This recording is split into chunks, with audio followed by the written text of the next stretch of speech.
नमस्कार साथियों, स्वागत है आप सभी का स्टडी आईक्यू पर। मेरा नाम है अभिषेक और आज इस वीडियो में, जो कि नक्शाबाजी सीरीज का वीडियो है, इसी सीरीज में एक और टॉपिक के साथ मैं आपके सामने आ चुका हूं। और जो टॉपिक है आज का वो आपके सामने यहाँ लिखा हुआ है, वो है local winds of the world. Exam में हमेशा इस टॉपिक से, विश्व की जो स्थानीय पवनें होती हैं, इनसे एक नया क्वेश्चन तो जरूर रखा रहता है। चाहे वो गर्म स्थानीय पवनें हो, चाहे वो ठंडी स्थानीय पवनें हो, वार्म लोकल विंड्स और कोल्ड लोकल विंड्स, इनसे क्वेश्चन आता है कि ये किस देश में फ्लो कर रही होती हैं, इनकी लोकेशन क्या होती है। ऐसे क्वेश्चंस हमेशा आते हैं एंड मैच द फॉलोइंग में भी क्वेश्चंस आते हैं और वहां पे हम लोग हो जाते हैं कंफ्यूज। तो बिल्कुल कंफ्यूज होना नहीं है। इस वीडियो को अगर आपने देख लिया शुरुआत से अंत तक, तो सारी चीजें आपकी क्लियर हो जाएंगी। इसको अगर आपको देखते देखते, वीडियो को देखते देखते अगर आपको कंटेंट बनाना है, लिखना है, तो वो भी आप लिख सकते हैं अपने नोट्स में। अदरवाइज मेरे टेलीग्राम चैनल से तो आपको इसका पीडीएफ मिल ही जाएगा। चलिए बिना देरी किए हुए वीडियो को स्टार्ट करते हैं। आज का जो टॉपिक है हमारा वो है स्थानीय पवनें। स्थानीय पवनें, इस टॉपिक को स्टार्ट करने से पहले आप सभी लोगों को एक सबसे बड़ी इंफॉर्मेशन दे देना चाहता हूं। बिहार के लोगों के लिए, बिहार के एस्पिरेंट्स जो कि इस बार 71st बीपीएससी देना चाहते हैं, उनके लिए जो कि डेट फिक्स हो चुकी है 30 अगस्त, बिल्कुल डेट जो है वो आ चुकी है। 3 महीने का ही लगभग लगभग समय शेष है, उससे भी कम समय शेष है अब तो, जून जुलाई और अगस्त। तो उसके लिए स्टडी आईक्यू आप सभी लोगों के लेकर आया है एक क्रैश कोर्स। नाम है अंतिम प्रहार क्रैश कोर्स का। सारे फैकल्टीज जितने यहाँ पे है ना, सारे फैकल्टीज आपको इसमें पढ़ाने वाले हैं। और ये जो कोर्स हमारा होने वाला है, ये सारे जो सब्जेक्ट्स हैं आपके, वो लिमिट करके बहुत ही अच्छे से उसको कवर करके उतनी चीजें बताएंगे जो कि आपके एग्जाम के लिए इंपॉर्टेंट होंगी। तो क्रैश कोर्स का अगर आपको हिस्सा बनना है तो आप जरूर से जाएं स्टडी आईक्यू की वेबसाइट पर, जाके वहां पर सर्च करें और जाके, इस वीडियो के डिस्क्रिप्शन में भी वैसे लिंक मिल जाएगा आपको, वहां से भी आप ले सकते हैं और जाके उसको परचेज कर सकते हैं। मेरा कोड है AKS लाइव, उससे मिलेगा आपको मैक्सिमम डिस्काउंट। अगर आप देखें, इस कोड को जरूर जरूर लगाइएगा आप लोग। The code is AKS live. और इस कोड को लगाने से ये जो कोर्स है हमारा क्रैश कोर्स, ये मिल जाएगा आपको 4999 में, 4999 में आपको ये कोर्स मिलने वाला है, क्रैश कोर्स। डिसाइड कर लीजिए और तैयारी को जारी रखिए। पहली जो हमारी लोकल विंड आती है वो आती है यहाँ पर लू। गर्मी के दिनों में हमने देखा है, ये हमारा भारत देश का नक्शा, और भारत देश में हम, हमारा जो इंडिया है वो आता किस में है, it comes in the northern hemisphere. ठीक है, ये उत्तरी गोलार्ध में आ रहा है। और उत्तरी गोलार्ध में हम गर्मी को कब फील करते हैं, हम गर्मी को फील कर रहे होते हैं अप्रैल के बाद से। मई है, जून है, जुलाई है, इस समय पे हम लोग फील कर रहे होते हैं गर्मी को। बेसिकली देखा जाए तो मई और जून के समय में हम इसको फील कर रहे होते हैं। तो मई और जून के समय में चलने वाली गर्म स्थानिक पवन, या फिर वी कैन से जो हमारी वार्म लोकल विंड होती है, उनमें हमारा आती है एक सबसे इंपॉर्टेंट है, वो है लू। ठीक है, यहां पर ये गर्मी के दिनों में चल रही होती है, समर सीजन में चल रही होती है। ठीक, मैं लिख दे रहा हूं यहां पर, समर सीजन में चलती है। 45 से 50 डिग्री सेल्सियस का तापमान यहाँ पर हो सकता है। 45 से 50 डिग्री सेल्सियस का जो तापमान यहाँ पर ये है, ये कैरी कर सकती है। और साथ साथ होता इसमें ये है कि जब ये चलती है तो उस टाइम पर आपको बहुत ज़्यादा ध्यान रखने की ज़रूरत है। ठीक है, आपको हीट स्ट्रोक्स भी लग सकते हैं, हीट स्ट्रोक्स भी लग सकते हैं। अब दिमाग में क्वेश्चन आता है कि भाई ज्योग्राफी में हमें क्या पढ़ना है, हमें ये पढ़ना है कि इसकी लोकेशन क्या होती है। तो कहाँ से आ रही है इंडिया में, ये आती है थार डेजर्ट वाला जो एरिया है, वहां से आ रही होती है।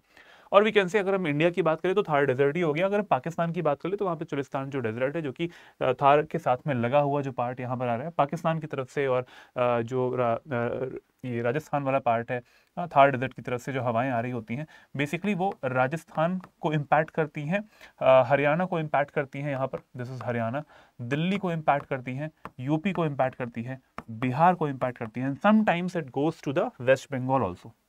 ये झारखंड का पार्ट हो गया इसमें, और वेस्ट बंगाल का पार्ट हो गया। तो इन सारे स्टेट्स को ये जो लू पवन है, ये स्थानिक पवन है, और ये इन्हीं क्षेत्रों में चल रही होती है, गर्मी के दिनों में चलती है। And it is very fatal, sometimes it is fatal also. ये आपकी जो तबीयत है वो काफी खराब कर सकती है, हीट स्ट्रोक्स जो है वो डाल सकती है, और ये काफी ज्यादा गर्म जो है वो कर सकती है उस एरिया को भी।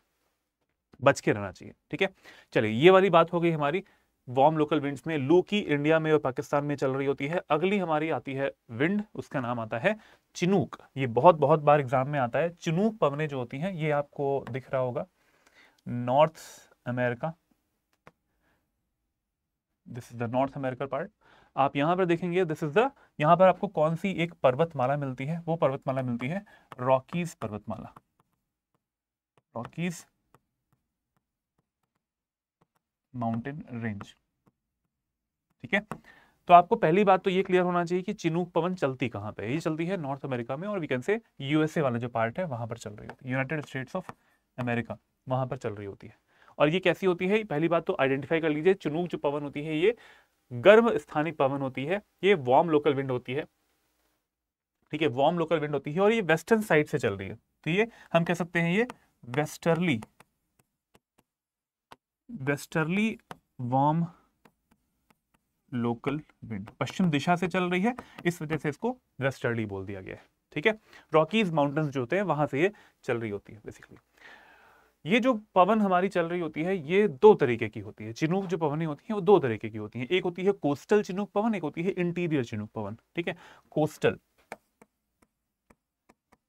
कोस्टल चिनूक होती है जो कि तटीय इलाकों में चल रही होती है। ठीक है, अब तटीय इलाकों में जब चलती है ये पवन, तो इसमें क्या होता है, इसमें मॉइस्चर होगा, है ना, इसमें मॉइस्चर प्रेजेंट रहता है।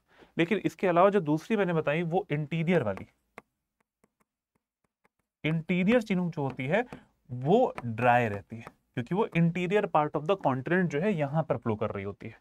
इस वजह से उसमें कोई भी मॉइस्चर की स्थिति तो बिल्कुल नहीं होती है, नमी उसमें बिल्कुल नहीं होती है, आर्द्रता उसमें बिल्कुल नहीं होती है, और उसके बाद में वो ड्राई होती है, वो हॉट एंड ड्राई विंड होती है। ये हॉट एंड ड्राई विंड जो है ये वाली लेके चल रही होती है, रॉकीज माउंटेन्स जो होते हैं वहां से ये नीचे की तरफ आ रही है। ठीक है, अब माउंटेन्स में आप इस चीज को जरा एक चीज देखें कि जब भी माउंटेन वाला इलाका है, जैसे इसको मैं यहां पे बना दे रहा हूं, इस तरीके से है। ठीक है, ये माउंटेन हो गया हमारा। माउंटेन्स में अगर ऊपर से कोई हवा नीचे की तरफ आ रही है, ठीक है, ऊपर से कोई हवा नीचे की तरफ आ रही है, ये मान लो कि रॉकीज माउंटेन्स है, रॉकीज माउंटेन्स। अब यहां पर ऊपर से अगर नीचे की तरफ आ रही है, we know that normally normal lapse rate काम कर रहा होता है, जैसे जैसे हम ऊपर की तरफ जाते हैं वहां पे तापमान कम होता है, इसको हम लोग हिंदी में बोलते हैं सामान्य ह्रास दर। प्रति 165 मीटर की ऊंचाई पर 1 डिग्री सेल्सियस का तापमान कम हो जाता है वायुमंडल में, और प्रति 1000 मीटर की ऊंचाई पर 6.5 डिग्री सेल्सियस का तापमान कम हो जाता है वायुमंडल में। ठीक है, इतना सबको पता होना चाहिए। लेकिन जब ऊपर से हम नीचे की तरफ आएंगे तो क्या होता है, दाब जो होता है वो बढ़ रहा होता है। जैसे जैसे पहाड़ों पे ऊपर जाते हो तो दाब कम होता है, जैसे जैसे नीचे आते हो तो दाब बढ़ जाता है। तो दाब बढ़ने से, देखो इसको हम लोग एक वर्ड यूज करते हैं, इसको बोलते हैं एडियाबेटिक हीटिंग। एडियाबेटिक हीटिंग का काम यहाँ पर चल रहा होता है। अब इसमें होता क्या है कि जब हवा नीचे उतर रही होती है, चिनूक पवनें जो होती हैं वो नीचे आ रही होती हैं, चिनूक विंड्स हैं ये वाली, तो जब नीचे आती हैं तो प्रेशर बढ़ता है, जब नीचे आएगी तो प्रेशर बढ़ता है। ठीक है, जब प्रेशर बढ़ता है तो वॉल्यूम क्या हो जाएगा, वॉल्यूम कम हो जाता है, आयतन कम हो जाएगा, वॉल्यूम विल बी रिड्यूस्ड, क्योंकि दबाव बढ़ेगा तो वॉल्यूम कम हो जाएगा, उस चीज का आयतन जो है वो कम हो जाएगा। जैसे ही आयतन कम होता है, जो उसका कंप्रेशन है, वॉल्यूम कम होने से क्या होता है, कंप्रेशन बढ़ेगा, कंप्रेशन बढ़ जाएगा, दबाव जो होता है वो बढ़ जाएगा, एयर मॉलिक्यूल जो होते हैं उनके बीच में दबाव बढ़ जाता है। जब दबाव बढ़ जाता है तो क्या होगा, वहां पर हीटिंग बढ़ जाती है। ठीक है, जो ऊष्मा होती है ना वो वहां पे आती है, तो इसमें हीटिंग बढ़ेगी। तो इस प्रोसेस को बोलते हैं हम लोग, इस प्रोसेस को बोलते हैं एडियाबेटिक हीटिंग, और यहाँ पर तापमान जो होता है वो बढ़ जाता है, निचले इलाकों में तापमान यहाँ पर बढ़ जाता है। ठीक है, और इसी वजह से इसको क्या बोलते हैं, स्नो ईटर भी बोलते हैं। चिनूक को क्या बोलते हैं, chinooks are called snow eater, chinook को बोलते हैं स्नो ईटर, क्योंकि बर्फ को पिघलाने का काम कर रही होती है बस। ठीक है, ये वाला पार्ट हमने यहां पर देख लिया। चलो अब आते हैं नेक्स्ट, हमारी विंड आती है, अगली जो विंड है गर्म स्थानिक पवन है, उसका नाम है फोहन। फोहन जो आती है वो कहां पे आ रही है, पहली बात तो आप देख पा रहे होंगे आल्प्स लिखा हुआ है यहाँ पे, पहाड़ जो है यहाँ पर लिखा हुआ है, उस पहाड़ में लिखा है ALPS। आल्प्स कहाँ पे है, पहली बात आपको ये पता होना चाहिए, आल्प्स जो है वो आपको मिलते हैं यूरोप में। ठीक है, ये कहाँ पे मिल रहे होते हैं, यूरोप में, और सेम प्रोसेस यहाँ पर फॉलो हो रहा होता है इसका। इटली की तरफ से जो है हवाएं वो वाली आ रही होती हैं, उसके बाद में बेवेरिया और वी कैन से ये जो हमारे इंटीरियर पार्ट जो होता है हमारे यूरोप का, उसकी तरफ जो है हवाएं यहाँ पर जा रही हैं। ठीक है, तो इसके लिए हम ये कह सकते हैं कि जो पवनें इस तरफ से आल्प्स की इधर साइड से या फिर इटली की साइड से आ रही होती हैं, वो अपने साथ में मॉइस्चर को लेके आ रही हैं। सीधी बात है। ठीक है, जब वो मॉइस्चर को लेके आती हैं तो ये वाला एरिया क्या हो जाएगा, this area will be known as the windward side. Windward side का मतलब होता है कि ये पवन मुखी, इसको हिंदी में बोलते हैं पवन मुखी जो दिशा होती है, उस जगह पे आप देखेंगे बहुत ज्यादा मॉइस्चर आ रहा होता है और यहाँ पर क्लाउड्स बनते हैं, क्लाउड्स होते हैं और यहाँ पर सफिशिएंट मात्रा में रेनफॉल भी हो जाती है, बादल बनते हैं, रेनफॉल हो जाती है। अब देखते हैं कि फोहन विंड जो है वो चल कहाँ रही हैं। फोहन विंड जो होती हैं, अब ये जो हवाएं हैं, मॉइस्चर सारा यहाँ पे हो गया, पानी बरस गया, लेकिन यहाँ से ऊपर जाने पर, ऊपर से नीचे आने पर यू कैन सी यहाँ पर टेम्परेचर की वैल्यू कम है, यहाँ पर टेम्परेचर की वैल्यू ज्यादा है। As you can see the colour combination, temperature कम है तो नीला कलर हो गया, टेम्परेचर ज्यादा है तो रेड कलर हो गया। और यहाँ पर ये है लीवर्ड साइड या फिर पवन विमुखी, विमुख है ये, ठीक है, तो उसको लीवर्ड साइड बोलते हैं। This is the windward side, this is the levered side. ठीक है भाई, लिखा है ना यहाँ पे विंडवर्ड भी लिखा है, यहाँ पर लीवर्ड भी लिखा हुआ है। तो लीवर्ड साइड में क्या होता है, जैसे जैसे यहाँ पर भी हवा नीचे आ रही होती है और इनको हम लोग केटाबेटिक विंड्स बोल देते हैं, इस जगह पे भी क्या हो रही है, अगेन सेम चीज हो रही है यहाँ पर कि प्रेशर जो होता है नीचे जाने पर, वो पहाड़ों से नीचे आने पर प्रेशर बढ़ रहा होता है, वॉल्यूम कम हो रहा होता है और जो इसका कंप्रेशन है इस हवा पर वो बढ़ रहा होता है। तो उसके बाद में टेम्परेचर भी बढ़ जाता है और वहां पर ये गर्म हवा बन जाती है। उस जगह पे अगर बेवेरिया साइड पे ये हवाएं चल रही होती हैं तो ये गर्म हवाएं बन जाती हैं। ठीक है, तो इसका जो प्रोसेस है पूरा वो भी समझ लीजिए और किस जगह पे चल रही है वो भी समझ लीजिए। ठीक है, तो ये फ्रांस वाला जो साइड है उस जगह पे हम इसको देख पा रहे होते हैं। क्लियर हो गया? यहां पर ये कहां पे चल रही है, फ्रांस की तरफ जो है, फ्रांस वाले जो एरिया है वहां पे चल रही है। इसकी ये क्यों, ये किसके लिए जिम्मेदार होती है, यहाँ पे मैं लिख दे रहा हूँ, foehn is responsible for early ripening. ठीक है, किसके लिए जिम्मेदार है, ये अर्ली राइपनिंग ऑफ द जो वीट होता है, गेहूं, उसके लिए, और जो फ्रूट्स होते हैं उनके लिए जिम्मेदार होती है। ठीक है, मैं यहाँ पे लिख दे रहा हूं,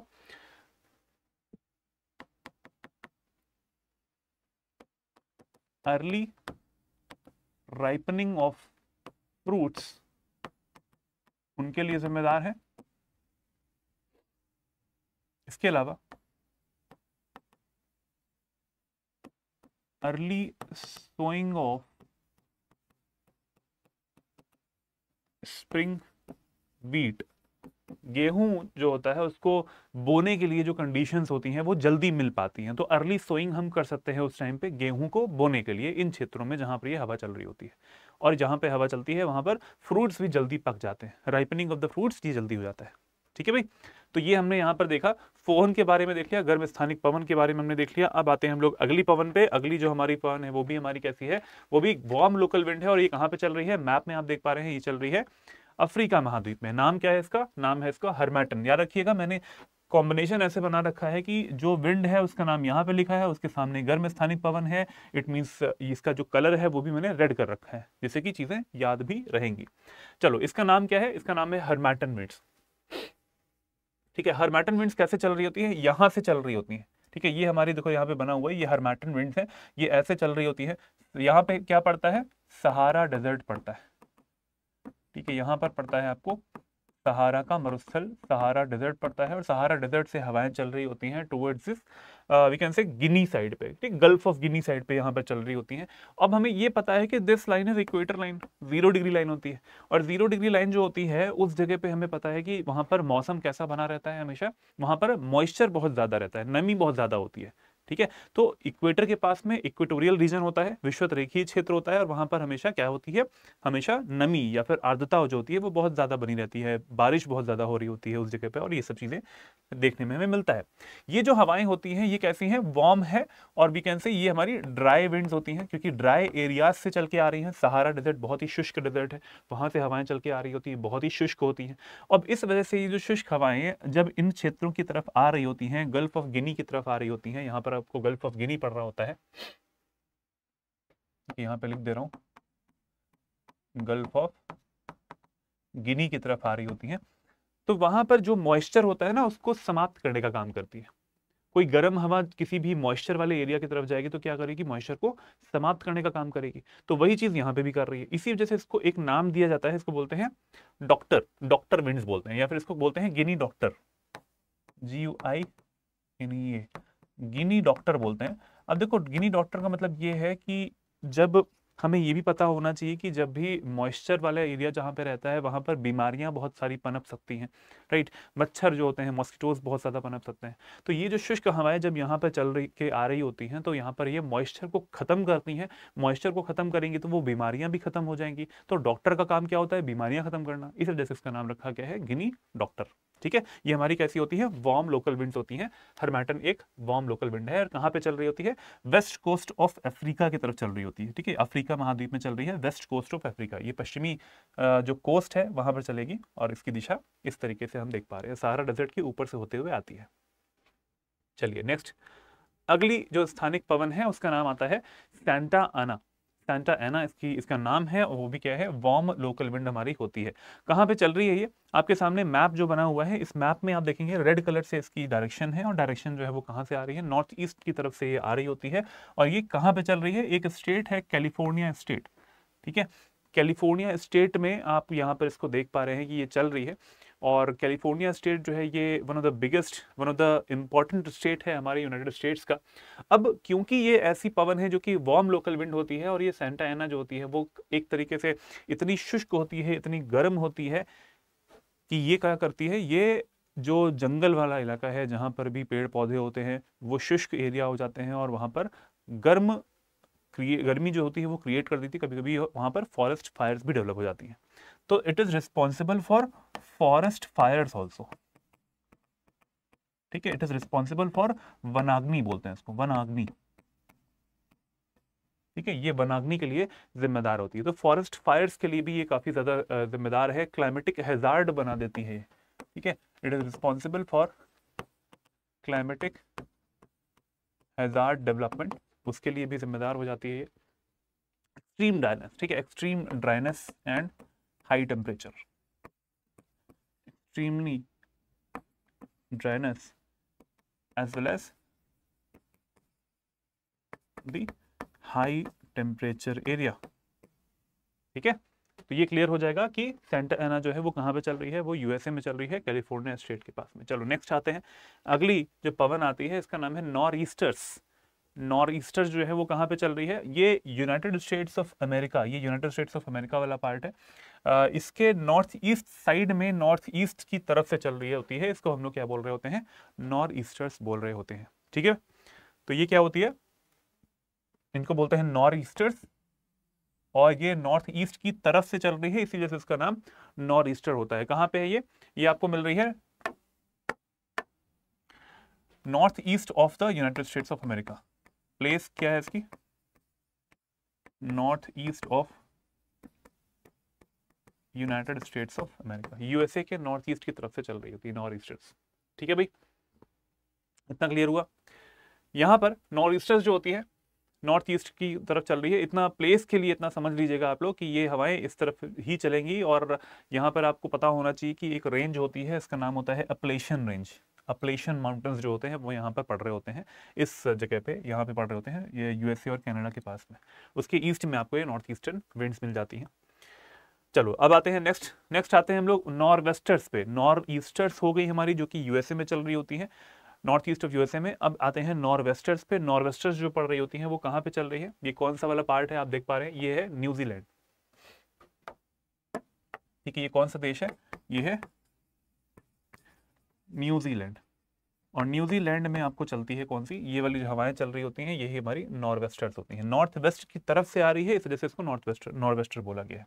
ठीक है, तो दिशा कौन सी है? If this direction is north west, तो इस दिशा से चलने वाली जो भी पवनी होती है उसको हम लोग नॉर्थ वेस्टर्स बोल देते हैं।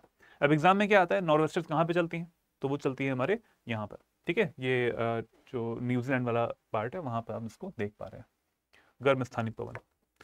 नेक्स्ट में आती है Scirocco. Very very important, Scirocco जो पवन होती है, सिरोको पवन जो होती है इसको हम लोग, ये रिस्पॉन्सिबल होती है इटली वाले इलाकों में, रेड ब्लड रेन बोला जाता है इसको। रेड ब्लड रेन के लिए जिम्मेदार होती है। अभी रेड ब्लड क्या है भाई? ये चल रही होती है सिरोको, कहां से चल रही है? देखेंगे, this is the Africa part. Africa महाद्वीप से चल रही है, और अफ्रीका महाद्वीप से चलते चलते ये क्या करती है, ऊपर की तरफ जा रही होती है और अपने साथ में सैंड को लेके जाती है। जब सैंड को लेके जाती है तो वो सैंड जो होती है जब भी बारिश के रूप में, देखो ऊपर जाएगी सैंड, बादलों में मिक्सअप हो जाएगी जाके, बहुत ही छोटे महीन पार्टिकल्स होते हैं। जब भी ये मॉइस्चर जो यहाँ पे ये है भूमध्य सागर, मेडिटेरेनियन सी, इसके साथ साथ जब भी मॉइस्चर को लेके ये ऊपर जाएगी और यहाँ पर जब भी रेनफॉल वेनफॉल कराने का काम होता है इटली के ऊपर, ये इटली है ये वाला पार्ट, दिस इज इटली। तो इटली में यहाँ पे कभी भी रेनफॉल होती है तो वो क्या होती है, मिक्स जो सैंड होती है वो पानी के साथ में नीचे आती है, और वहां पर रेड ब्लड रेन जो होती है उस टाइम पे वो उसको क्रिएट कर रही होती है। ठीक है, तो red sand from the Africa part, यहाँ से रेड सैंड जो होती है वो अफ्रीका से लेके जाती है और वहां पर बारिश करवा रही होती है। ठीक है, now it is injurious to, sirocco जो होती है गर्म होती है, इट इज इंजूरियस टू हमारे जो भी एग्रीकल्चर होता है, it is injurious to agriculture as well as the fruit crops. ठीक है, फ्रूट क्रॉप्स के लिए या फिर एग्रीकल्चर के लिए ये अच्छी नहीं होती है, क्योंकि ये अपने साथ में जो सैंड वाला पार्ट है ना उसको लेके भी आ रही होती है, गर्म भी होती है, तो उसके लिए खराब भी होती है, एग्रीकल्चर के लिए, कृषि के लिए खराब होती है वाली पवन। अब सिरोको कहाँ से चलती है, कहाँ की तरफ जाती है, एग्जाम में पूछते हैं सिरोको कहाँ से चल रही, कहाँ की तरफ जाती है, तो ये अफ्रीका में इन सहारा मरुस्थल वाली तरफ से चलती है ना, ये ऊपर की तरफ नॉर्दर्न साइड में चल रही होती है और उसके बाद में इटली की तरफ ये जा रही होती है, या फिर वी कैन से यूरोपियन जो एरिया है वहां पे जा रही होती है सिरोको पवन। ठीक है, इसको हम लोग बोलते हैं red blood, it is responsible for red blood rain, it is responsible for red blood rain, ये हो गया। अगली आती है दैट इज यामो। यामो एग्जाम में आएगा कि यामो कहाँ पे है, सिर्फ याद रखना जापान। ठीक है, यामो जापान, इस तरीके से आप लोग याद रखेंगे, इतना सफिशिएंट है। तो यामो जो होती है वो भी एक गर्म स्थानिक पवन होती है। ये सेम प्रोसेस वही होता है, ये they blow down the steep valleys, they blow down the steep valleys. तो जो वैली से नीचे की तरफ आ रही होती है, नीचे की तरफ आ रही होती है, ठीक है, तो वहां पर क्या होती है, इससे पहले मैंने आपको बताया एडियाबेटिक हीटिंग वाला जो पार्ट है, सेम प्रोसेस यहाँ पे भी काम कर रहा होता है।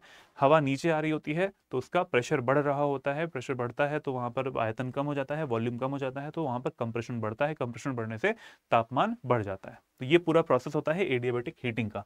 यामो कहाँ पे चल रही है, जापान में चल रही होती है। नेक्स्ट अगली जो पवन आती है वो है ब्रिक फील्डर। ठीक है भाई, ब्रिक फील्डर, ब्रिक फील्डर जो पवन होती है वो इस तरफ चलती है, ऑस्ट्रेलिया के इधर वाले पार्ट में चल रही होती है, और वी कैन से ये साउथ वेस्ट जो साउथ ईस्टर्न वाला पार्ट है आपका, वहां पे चल रही होती है, साउथ वेस्टर्न ऑस्ट्रेलिया वाला जो पार्ट है वहां पे चल रही है। और ये होती कैसी है, ये हमारी नॉर्थ वेस्टर्ली विंड है, नॉर्थ वेस्टर्ली विंड होती है। अगर पूछा जाए ब्रिक फील्डर कैसी होती है तो ये नॉर्थ वेस्टर्ली, क्योंकि ये नॉर्थ वेस्ट की तरफ से चल रही है ना, अगेन देखो ये दिशा कौन सी है, दिस इज नॉर्थ वेस्ट, यहां से चल रही होती है, नॉर्थ वेस्ट से चल रही है, दिशा देखिए ऐसे है, तो ये हमारी नॉर्थ वेस्टर्ली विंड होती है, और ये अफ्रीका के इंटीरियर पार्ट जो है वहां पर आपको ये देखने में मिलती है। ब्रिक फील्डर पूछा जाएगा कहाँ पे चलती है, तो वो कहाँ चलती है, ऑस्ट्रेलिया में चलती है, बस इतना ध्यान रखिएगा, सफिशियंट है। ठीक है, चलो नेक्स्ट अगले पे आते हैं। अगली जो विंड आती है वो आती है हमारी, अब स्टार्ट कर रहे हैं हम लोग कोल्ड लोकल विंड्स। ठीक है, कोल्ड लोकल विंड्स भी इंपॉर्टेंट है, हॉट लोकल विंड्स हमारी हो चुकी हैं। पहली आती है हमारी ब्लिजर्ड। ब्लिजर्ड फिर से हम लोग कहां पे आ चुके हैं, हम लोग आ चुके हैं यूनाइटेड स्टेट्स ऑफ अमेरिका पे, दिस इज यूएसए, ये है यूनाइटेड स्टेट्स ऑफ अमेरिका। ठीक है, तो ये आपको ब्लिजर्ड के बारे में बता देता हूं। ब्लिजर्ड एक ऐसी होती है ठंडी स्थानिक पवन होती है, ये कनाडा में, यूएसए में यहां पे चल रही होती है, साइबेरिया में भी चलती है। साइबेरिया कहाँ पे है, वो आपको मिल रहा होता है रशिया वाले पार्ट में, लेकिन साइबेरिया में चलती है, वहां पर नाम उसका कभी कभी डिफरेंट हो जाता है। देखो अगर ब्लिजर्ड पूछा जाएगा तो ब्लिजर्ड के लिए सबसे पहला ऑप्शन आपके लिए यूएसए होना चाहिए। ठीक है, अगर वहां पे यूएसए नहीं दिया है ऑप्शन पे कि ब्लिजर्ड कहाँ पे चलती है, वहां पे अफ्रीका दे दिया है, ऑस्ट्रेलिया दे दिया, और उसमें कोई और इलाके दे दिए, तो वहां पर आपको साइबेरिया को ऑप्शन को चूज करना पड़ेगा प्रीलिम्स में। ठीक है, कनाडा, यूएसए, साइबेरिया वहां पर चल रही होती है। ये होती कैसी हैं, ये वॉयलेंट होती हैं, वॉयलेंट कोल्ड लोकल विंड्स, बहुत ज्यादा ठंडी है ना, ठंडी और बहुत तेज चलने वाली, वॉयलेंट मतलब बहुत तेज चलने वाली, बहुत ही विनाशकारी बोल सकते हैं, बहुत ही विनाशकारी ये पवनें होती हैं, फ्रीजिंग होती है, बहुत ठंडी होती हैं। ठीक है, इनको साइबेरिया में, ठीक है, इनको साइबेरिया में क्या बोलते हैं, इनको बुरान भी बोला जाता है। ठीक है, साइबेरिया में इनको ब्लिज़र्ड जो होते हैं इनको बुरान भी बोला जाता है। और ये अपने साथ में जो इतनी तेज हवा चल रही होती है ये वाली, कि अपने साथ में जैसे कहीं पे बर्फबारी हुई है तो बर्फ को भी उठा के ले जाती है।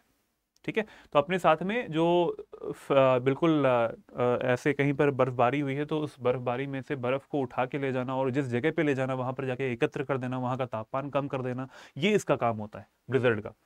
And this is very we can say fatal also, ये बहुत ही ज़्यादा खतरनाक भी होती है कुछ इलाकों के लिए, जहाँ पर जो उन लोगों के लिए तो होती ही है जो कि बेघर लोग होते हैं, जो कि बाहर रह रहे होते हैं, उनके लिए भी।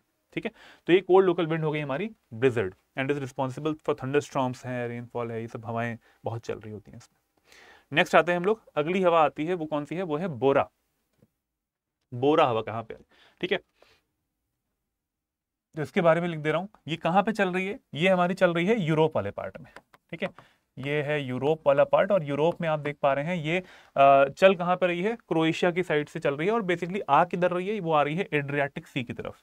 ये जो आपको ये देश दिखाई दे रहा है, ये दिस इज इटली, ये इटली वाला देश है जो कि ऐसे शू की तरीके से दिखाई देता है, बूट की तरीके से दिखाई देता है। ठीक है, इसके ईस्ट में देखोगे, इटली के ईस्ट में पड़ता है एड्रियाटिक सी। इसके इटली के जो शू वाला पार्ट है उसके नीचे की तरफ पड़ता है आयनियन सी, और इसके इटली के इधर वाले पार्ट में पड़ता है टेरेनियन सी, टेरेनियन सी। तो ये तीनों सागर भी आपको पता होना चाहिए। लेकिन ये जो हवा है ये वाली बोरा, वो कहाँ पे चल रही है, बोरा चल रही होती है आपके एड्रियाटिक सी की तरफ चल रही होती है। ये होती कैसी है, ये नॉर्दर्ली या फिर नॉर्थ ईस्टर्ली, नॉर्दर्ली या फिर नॉर्थ ईस्टर्ली विंड होती है, और वी कैन से कैटाबेटिक विंड होती है। कैटाबेटिक मतलब पहाड़ों से नीचे उतरने वाली जो पवनी है। ठीक है, कैटाबेटिक विंड्स होती हैं। ठीक है, कहां पे आ रही है, नियर द एड्रियाटिक सी। कहां पे आ रही है, देखो डायरेक्शन कैसी है इसकी, नियर द एड्रियाटिक सी की तरफ ये आ रही होती है। इटली के पूर्व में पड़ने वाला जो एड्रियाटिक सी होता है वहां पे आ रही होती है। ठीक है,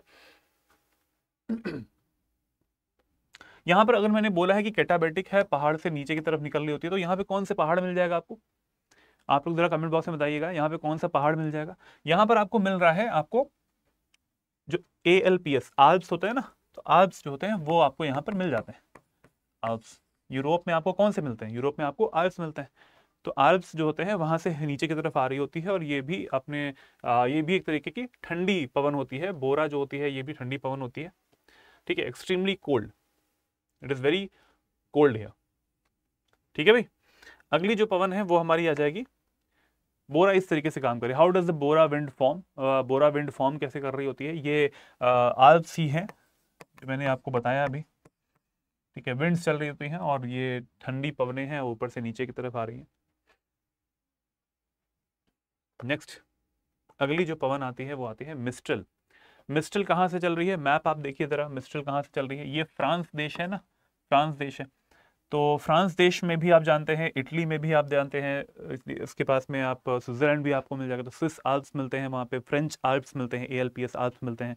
इटली देश है तो इटालियन आल्प्स जो है वहाँ पे, पूरे जो पर्वत है यहाँ पर वो कौन से हैं, ALPS आल्प्स जो पर्वत है वो मिल रहे होते हैं यहाँ पे। ठीक है, तो ठंडी स्थानीय पवन होती है मिस्ट्रल भी, मिस्ट्रल इसको हम लोग बोल सकते हैं strong cold north westerly wind, क्योंकि कहाँ से चल रही है, नॉर्थ वेस्ट की तरफ से चल रही होती है ना, तो इसको बोलते हैं north westerly wind, north westerly wind इसको बोल रहे होते हैं। ठीक है भाई, तो ये इसका एक चीज हो गई। उसमें जो हवाएं जो चलती है, अब हमें ये पता होना चाहिए कि यार हवा जब चलती है, विंड जब चलती है, तो कैसे चलती है विंड, विंड चलती है ऑलवेज HP टू LP। ठीक है, high pressure to low pressure की तरफ चल रही होती है। तो यहाँ पर अगर फ्रांस की तरफ से हवा चल रही है तो फ्रांस पे क्या है, फ्रांस पे वी हैव हाई प्रेशर, है ना। विंड हमें कैसे चलती है, विंड हमेशा पवन वो चलती है उच्च दाब की स्थिति से निम्न दाब की स्थिति की तरफ चलती है। और यहाँ पर अगर हवा ऐसे चल रही है तो उच्च दाब की स्थिति आपको फ्रांस की तरफ मिलेगी, और निम्न दाब की स्थिति आपको कहाँ पे मिलेगी, ये आपको मेडिटेरेनियन सी की तरफ मिल जाएगी। निम्न दाब जो है कौन सा है, भूमध्य सागर है ये वाला, ये है भूमध्य सागर। तो भूमध्य सागर पे आपको निम्न दाब मिल जाएगा। उस तरफ ये हवाएं चल रही होती हैं। तो ये ठंडी पवन होती है, ठंडे वाले इलाकों की तरफ से आ रही होती है, मिस्ट्रल पवन है इसको, ठीक है। और ये टेम्परेचर बहुत ही कम हो जाता है, सडन ड्रॉप जो हो जाता है इसमें टेम्परेचर का, sudden drop below freezing point, below freezing point जो तापमान है वो चला जाता है इसमें सडनली, बहुत जल्दी से चला जाएगा, ठीक है भाई। स्ट्रॉन्ग लोकल विंड है ये वाली, कोल्ड लोकल विंड है मिस्ट्रल। चलिए अब आते हैं अगले पे। अगली जो पवन है वो है लिवेंटर। लिवेंटर जो है वो कहाँ पे चल रही है, ये आपको स्पेन दिखाई दे रहा है, स्पेन है ये, और ये मोरक्को है, ये कौन सी है, स्ट्रेट ऑफ जिब्राल्टर, इसको बोलते हैं स्ट्रेट ऑफ जिब्राल्टर। और यहाँ पर देखते हैं ये आपको मिल रहा है भूमध्य सागर, ये है भूमध्य सागर, और ये आपको मिल रहा है अटलांटिक महासागर। हवा की दिशा कैसे चल रही है, हवा की दिशा जो है वो इस तरीके से चल रही है। लिवेंटर क्यों बोलते हैं, क्योंकि ये लिवेंट रीजन की तरफ से चल रही होती है। लिवेंट रीजन कौन सा होता है, ये वाला। आप देखेंगे जरा मैप में, यहाँ पे देखेंगे लिवेंट रीजन में क्या आ जाएगा, साइप्रस आ जाता है, सीरिया मिल जाता है आपको, यहाँ पे दिखेगा नहीं आपको, ये है सीरिया देश, सीरिया देश ये वाला हो गया। यहाँ पर आपको जॉर्डन मिल जाएगा, जॉर्डन मिल जाता है, दिस इज इजराइल मिल जाएगा आपको। यहाँ पर आपको लेबनन मिल जाएगा, ये साइप्रस मिल जाएगा। तो साइप्रस इस तरफ से, और we can say western Asia का वो देश, वेस्टर्न एशिया के वो देश जो कि भूमध्य सागर से टच हो रहे होते हैं। ये कौन सा है, दिस इज भूमध्य सागर। तो भूमध्य सागर से टच होने वाले पश्चिम एशियाई देश, उनको बोला जाता है लिवेंट। इन रीजन्स को, इन देशों को बोला जाता है लिवेंट क्षेत्र। और यहाँ से चलने वाली जो पवन होती है और वो आगे की तरफ जा रही होती है भूमध्य सागर के, और वो भूमध्य सागर से होते होते होते वो स्ट्रेट ऑफ जिब्राल्टर से होते वो आगे बढ़ जाती है, और इस हवा को बोलते हैं लिवेंटर। और ये होती कैसी है, ठंडी पवन होती है, ठीक है। ठंडी कोल्ड लोकल विंड आपको ये वाली मिलती है। नेक्स्ट अगली जो पवन आती है उसका नाम आता है, उसका नाम है हमारी पाम्पेरो। पाम्पेरो जो पवन आ रही होती है वो आपको कहाँ पे मिल रही है, वो आपको मिलती है, ठंडी है ये, और साउथ अमेरिका की तरफ से चल रही होती है, ठीक है। साउथ अमेरिका की तरफ से चल रही होती है, ठंडी है, पोलर साइड से, कोल्ड है, और ये पोलर एयर होती है, ध्रुवीय पवन होती है ना, एक तरीके से लोकल विंड ही है ये वाली। और इसकी दिशा देखो कैसे है, इसकी दिशा इस तरीके से है, ठीक है। अगर आप देखोगे तो कैसे चल रही है, ये साउथ की तरफ से चल रही होती है, ठीक है। सदर्न या फिर साउथ ईस्टर्न जो दिशा है उस तरफ ये साउथ वेस्टर्न दिशा से चल रही होती है, साउथ ईस्टर्न नहीं होगा, साउथ वेस्टर्न दिशा होगा, साउथ डायरेक्शन से चल रही होती है,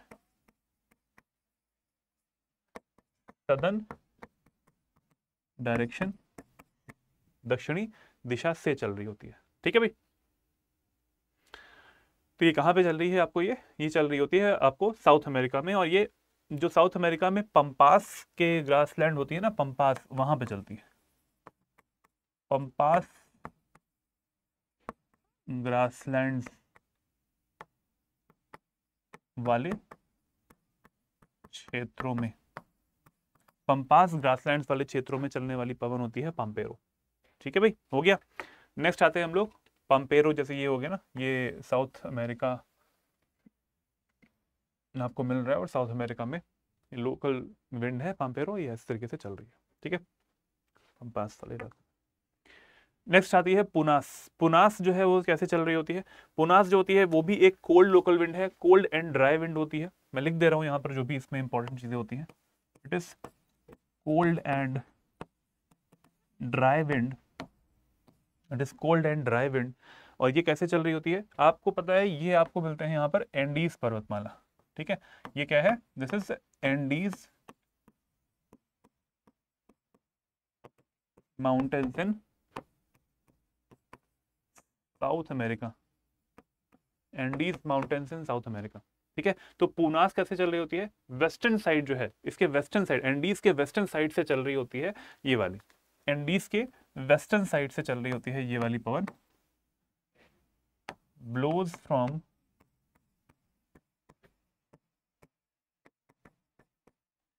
western side of Andes mountains, blows from western side of Andes mountains, वहां से चल रही होती है पूना से। एग्जाम में पूछा जाएगा कहाँ पे होती है, तो साउथ अमेरिका में चल रही होती है बस। ठीक है, कोल्ड लोकल विंड पूनास। अगली आती है कौन सी, वो है मैंने आपको बताया था पुरगा और बुरान। ब्लिजर्ड जो बताया था ना साइबेरिया वाले क्षेत्रों में, ये आपको रशिया वाला पार्ट जो है उसमें आपको साइबेरिया वाला पार्ट मिल जाता है ये सब। ये चाइना वाला पार्ट हो गया, ये एशिया आ जाते हैं यहाँ पर, ये हमारा प्यारा भारत देश इंडिया, अरेबियन पेनिनसुला इस तरीके से हो गया।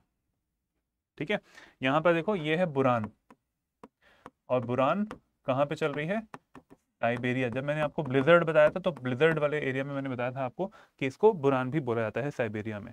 सेम कैरेक्टरिस्टिक्स जो कि आपने ब्लिजर्ड में देखा था, सेम चीज यहाँ पे भी आपकी होती है। इसको हम लोग पुरगा भी बोलते हैं। ठीक है, इसको हम लोग पुरगा भी बोलते हैं, इसको हम लोग बुरान भी बोलते हैं, इसको हम लोग ब्लिजर्ड भी बोल रहे होते हैं। अगली जो एक पवन आती है, सेंट्रल एशिया में ये सब चल रही होती है। ठीक है, अगली जो पवन आती है उसका नाम है पापागायो। ठीक है, पापागायो एग्जाम में आ जाए तो पापागायो इज एक कोल्ड लोकल विंड है, और वो एक गल्फ ऑफ पापागायो जो मिल रही होती है कोस्टा रिका के पास में, वहां पे चल रही होती है। ठीक है, ये इसी क्षेत्र में चल रही होती है। इस जगह का नाम है गल्फ ऑफ पापागायो। यहाँ पर पनामा पड़ता है, पनामा के आगे की तरफ आप देखते हैं कोस्टा रिका पड़ता है, और कोस्टा रिका के पास में आपको मिलती है गल्फ ऑफ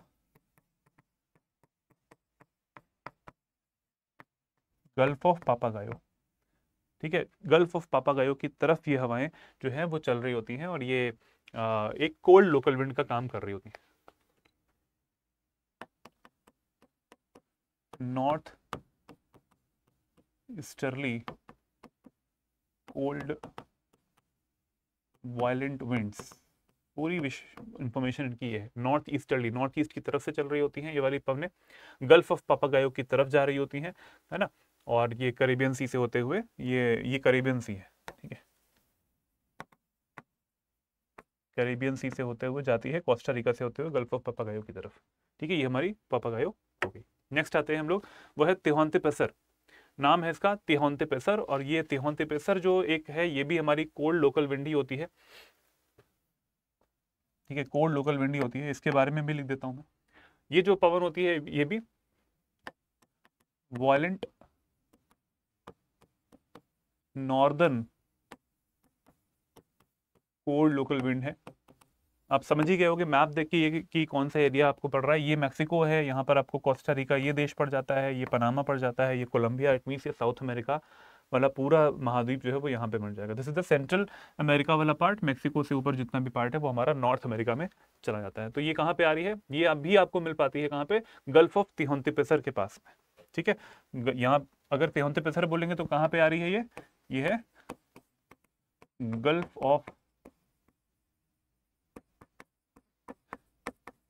ऑफ तिहोंते पेसर के पास ये चल रही होती है। ठीक है, इसको जरा देख लेते हैं।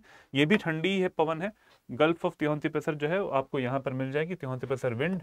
ये ठंडी होती है काफी बड़ी मात्रा में, और कोल्ड फ्रंट जो है वो आप देख पा रहे हैं, ये कोल्ड फ्रंट बन रहा है ये वाला, ये कोल्ड फ्रंट है। जब भी फ्रंट बनता है तो क्या होता है, ऐसे दिखा रहे होते हैं।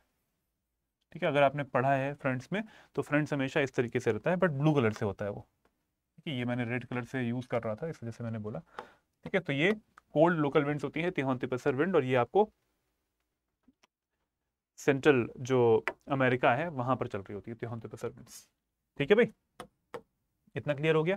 तो आज हमने इस वीडियो में कवर किए हैं सारे वार्म लोकल विंड्स, सारी कोल्ड लोकल विंड्स कवर कर ली हैं। इससे ही आपके एग्जाम में आ जाएगा, इससे ज्यादा कुछ भी नहीं आने वाला है। ठीक है, तो ये हमने कवर कर लिया warm and cold local winds. अब सेशन को यहीं पे एंड करते हैं, इस वीडियो को यहीं पे एंड करते हैं। और अगर आपको लगता है कि स्टेट पीसीएस का एग्जाम आपको निकालना है, बहुत अच्छे से निकालना है, और विद एक सपोर्ट निकालना है, टीचर्स का सपोर्ट, मेंटर्स का सपोर्ट, सब कुछ चाहिए, तो इससे अच्छा मौका नहीं मिलेगा आपको। आरंभ बैच 3 जो है, आरंभ 3.0 जो है वो स्टार्ट हो चुका है। अब बैच स्टार्ट होने वाला है इसमें 7 जून से।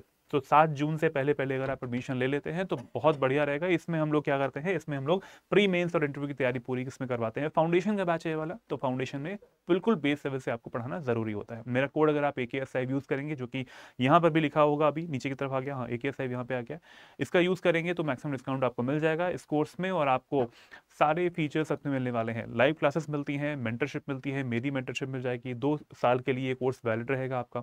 डेली मेंस आंसर राइटिंग का फीचर इसमें रहता है, टेस्ट सीरीज आपको मिलती है, इसमें कंटेंट हम आपको प्रोवाइड कर रहे होते हैं हिंदी इंग्लिश लैंग्वेजेस में, आपको लिखने की भी जरूरत नहीं है। इसके अलावा हम आपको जो करंट अफेयर्स होते हैं वो आपको दैनिक, डेली, वीकली, मंथली सब कुछ मैगजीन भी प्रोवाइड कर रहे हैं, सब कुछ दे रहे हैं, बस आपको सिर्फ पढ़ना है और कुछ नहीं करना। तो ये हमारा पूरा बैच है और इस बैच में जल्दी से जल्दी एडमिशन ले लें तो बहुत अच्छा रहेगा। 7 जून से पहले पहले ले लीजिएगा, मेरा कोड लगाइएगा तो मैक्सिमम डिस्काउंट आपको मिल जाएगा, AKS लाइव कोड, ठीक है। फीचर्स मैंने आपको बता ही दिए हैं, यहाँ पर फीचर्स सारे लिखे हुए हैं। टेस्ट जो सीरीज़ है वो भी आपको यहाँ पे मिल जाती है, मॉड्यूल बेस्ड टेस्ट भी हो रहे होते हैं, बाकी सारी चीज़ें मैंने आपको बता ही दी है। इसके अलावा आपको जो ऑफरिंग्स हैं वो यहाँ पर ये हैं कि 2 साल के लिए कोर्स वैलिड है, रिकॉर्डेड फॉर्म में सारे लाइव वीडियोज़ भी आपको मिल जाते हैं बाद में। NCERT का रिकॉर्डेड कोर्स यहाँ पे इंक्लूडेड है, जो कि आपको कहीं और नहीं मिलेगा, यहाँ पे फ्रीली अवेलेबल है। NCERTs जो है उन सबका पूरे रिकॉर्डेड कोर्सेज आपको मिल जाते हैं। एक और चीज़, अगर आपका प्री क्लियर हो जाता है इस कोर्स को लेने के बाद में, अगर आपका प्री क्लियर हो जाता है तो पूरे पैसे आपके वापस हो जाएंगे। अगर आपने दिखा दिया रिजल्ट के, तो देखो सर मेरा प्री क्लियर हो गया है, और आपने बोला था कि शुरुआत में कि लेने से पहले कि अगर क्लियर हो जाता है तो पूरे पैसे वापस, तो पूरे पैसे वापस हो जाएंगे, ठीक है। 100% फी रिफंड है if you are qualifying the pre examination. चलो, इस वीडियो को यहीं पे एंड करते हैं। अगर आपको इस वीडियो का PDF चाहिए तो जा सकते हैं आप मेरे टेलीग्राम चैनल पर, लर्न एंड ग्रो विद अभिषेक, ये है मेरा टेलीग्राम चैनल। और अगर आपको BPSC स्टडी IQ के टेलीग्राम चैनल को से जुड़ना है तो this is the BPSC study IQ Q Telegram channel, इस पर भी आप जुड़ सकते हैं। ऑफिशियल BPSC का ये BPSC स्टडी IQ का टेलीग्राम चैनल है। मेरी ईमेल ID है ये abhishek.singh@studyIQ.com। मुझसे जुड़ना है तो आप यहाँ पे मुझे मेल भी कर सकते हैं। इस वीडियो का PDF आपको यहाँ पर मिल जाने वाला है, इस QR कोड को भी स्कैन करके आप BPSC स्टडी IQ क्यू नाम से जो टेलीग्राम चैनल है उस पर जुड़ सकते हैं। इस वीडियो को अपने फ्रेंड्स के साथ में ज़रूर शेयर कीजिएगा, इस वीडियो को अच्छे से पूरा देख भी लीजिएगा, क्योंकि बहुत सारी warm and cold local winds को मैंने यहाँ पे कवर किया है, आपके लिए काफ़ी हेल्पफुल रहेगा आने वाले एग्जाम्स के लिए। मिलते हैं नेक्स्ट वीडियो में। जय हिंद, जय भारत।